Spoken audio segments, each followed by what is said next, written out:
Kwame was sitting in his high school's computer lab in Accra, working hard on his laptop. The room was dimly lit, and he was focused. The national coding competition was just a week away, and he wanted to create something amazing. His best friend, Omar, sat next to him, eating kelewele and teasing him about his work. "You're making it too complicated, Kwame," she said with a laugh. "Sometimes the easiest ideas are the best." Kwame felt frustrated but also inspired by her words. That night, he had a big idea. He thought of an app that could translate local Ghanaian languages into English instantly.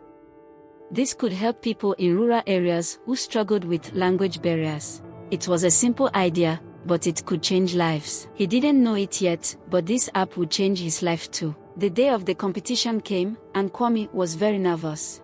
The event was held at the University of Ghana, and the room was full of smart students from all over the country. Omar gave him a smile to calm him down before he presented his app, called TwiTalk, to the judges. When he showed how the app could translate Twi into English smoothly, the judges were impressed. One judge, a businessman named Mr. Mensah, was especially interested. By the end of the day, Kwame won the competition, and Mr. Mensah offered to help him develop the app. Kwame's life was about to change in ways he never expected. News of Kwame's win spread fast. Local newspapers called him a tech genius, and his school held a special event to celebrate him. Omar stood in the crowd, cheering loudly for him. But as Kwame became more famous, he started to feel the pressure. Mr. Mensah invited Kwame to his office in Accra.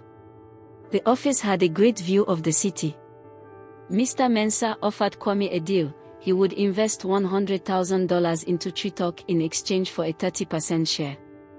Kwame was excited but also a little scared. He agreed to the deal. That night, he celebrated with Omar at their favorite beach spot, but he felt like things were moving too quickly. With Mr. Mensah's money, TwiTalk was launched all over Ghana. The app became very popular, especially in rural areas where people needed help with language. Within weeks, it had over 100,000 downloads. Kwame was invited to talk on TV and radio shows, and his face was everywhere. But fame came with problems. Kwame struggled to keep up with school while managing the app's growth. Omar noticed he was stressed and tried to help, but Kwame was too busy to spend time with her. Slowly, they started to grow apart. Kwame got his first big payment from the app, $50,000. He couldn't believe it. He bought his parents a new car and took Omar to a fancy restaurant. But Omar felt uncomfortable. "This isn't us, Kwame," she said quietly. Kwame ignored her worries. He started hanging out with rich kids who showed off their money. Omar watched from the side, feeling like she was losing her best friend. One evening, Kwame got a call from Mr. Mensah. A big tech company in Silicon Valley wanted to buy TwiTalk for $5 million. Kwame was excited but also confused. Selling the app would mean leaving Ghana and Omar behind. He talked to Omar about it. She told him to follow his dreams. "This is your chance to change your life," she said. But her eyes looked sad. Kwame realized he had to choose between money and the people he cared about. Kwame decided to sell the app. He flew to Silicon Valley to sign the deal, leaving Omar behind. But as he signed the papers, he felt guilty. He hadn't talked to Omar or his family about it, and he knew they would feel hurt. When he returned to Ghana, Omar was distant. "You've changed, Kwame," she said. "You're not the same person I grew up with." Her words hurt, but Kwame was too proud to admit she was right. With millions in his bank account, Kwame started to lose himself. He threw big parties, bought expensive things, and spent time with people who only wanted his money. Omar tried to reach out, but Kwame pushed her away.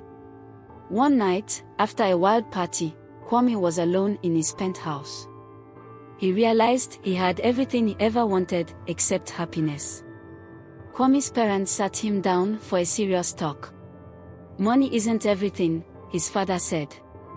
"You've forgotten what really matters. His mother gave him a photo of him and Omar as kids, smiling and happy. The photo made Kwame cry. He realized how far he had drifted from the person he used to be. That night, he decided to fix things. Kwame went to Omar's house with her favorite flowers. "I'm sorry," he said. "I've been a fool." Omar hesitated but let him in.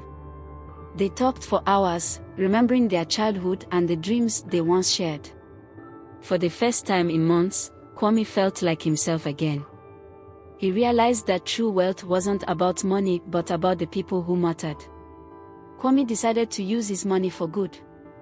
He started a foundation to teach coding to poor kids in Ghana, with Omar by his side. Together, they worked to help the next generation of innovators.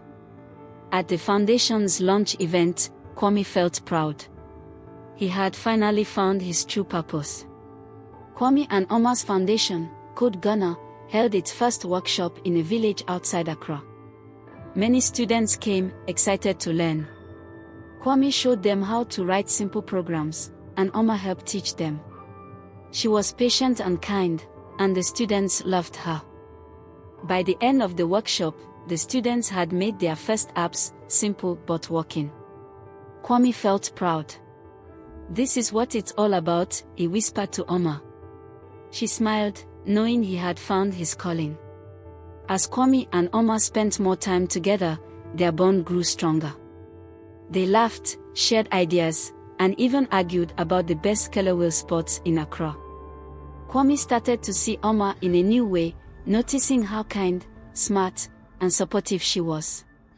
One evening, as they watched the sunset at Lebodi Beach, Kwame wanted to tell Omar how much she meant to him.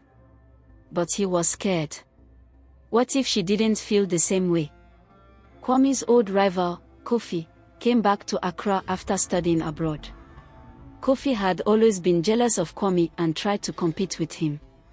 He started his own foundation, offering flashy rewards to attract students away from Code Ghana. Kwame was angry, but Omar told him to stay focused. "We don't need to compete," she said. "Our work speaks for itself."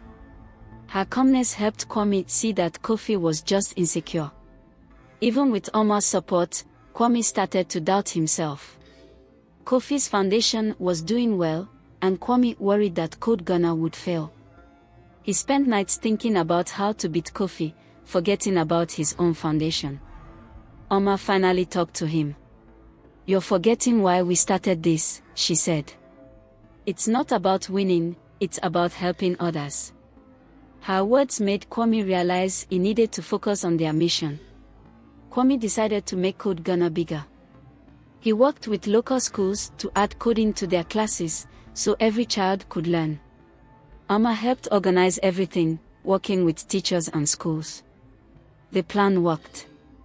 Code Ghana grew fast, and even Kofi admitted that Kwame's idea was good. For the first time, the two rivals agreed on something. One evening, after a long day, Kwame and Omar were alone in the foundation's office. The air felt heavy with unspoken feelings. Kwame finally spoke up. "Omar, I don't know what I'd do without you," he said. "You've always been my rock." Omar's eyes softened. "Kwame, I've always been here for you," she said.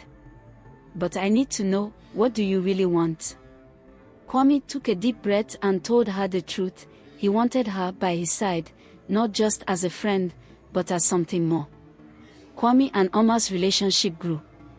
They balanced their work at the foundation with their love for each other, finding joy in small moments, like sharing a bowl of weka or dancing to high-life music. Their teamwork made Code Ghana stronger, and it became a model for tech education in Africa. Kwame finally felt like he had everything: love, purpose, and happiness. Kofi came to Kwame with an idea to merge their foundations. "Together, we could do so much more," Kofi said. Kwame wasn't sure but talked to Omar about it. She told him to think carefully. After thinking it over, Kwame agreed to the merger, but only if Kofi respected their mission. The two rivals shook hands, starting a new partnership. The new foundation, called Tech Africa, held its first national coding competition. Students from all over Ghana showed their skills, and the winners got scholarships to study computer science. Kwame and Oma watched proudly as the next generation of innovators took the stage. For Kwame, it was a special moment. He had started as a high school coder with a dream, and now he was helping others achieve theirs. Kwame's parents visited the foundation, amazed at what their son had done. "We are so proud of you," his mother said, tears in her eyes. Kwame introduced them to Oma, who had become a big part of his life. That evening, the family had dinner together, laughing and remembering old times. Kwame realized that his success meant nothing without the people who had supported him. Tech Africa caught the attention of an international group, which offered to fund its expansion across Africa. Kwame and Oma were excited but also a little overwhelmed. They spent weeks planning, traveling to different countries to set things up. Despite the challenges, they were determined to make Tech Africa a success. One evening, during a trip to Cape Town, Kwame took Oma to a quiet beach. As the sun set over the ocean, he got down on one knee and proposed. "Oma, you've been my everything," he said. "Will you marry me?" Tears filled Oma's eyes as she said yes. They hugged, knowing their love was the foundation of everything they had built. Kwame and Oma's wedding was a happy celebration of love and community. Friends, family, and students from Tech Africa came to celebrate. As they danced under the stars, Kwame felt grateful for the life he had created.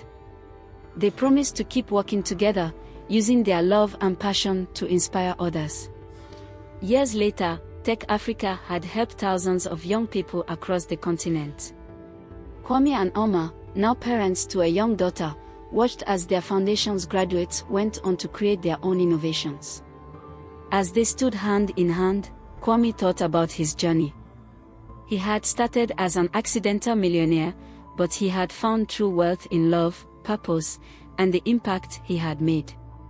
And with Oma by his side, he knew the best was yet to come.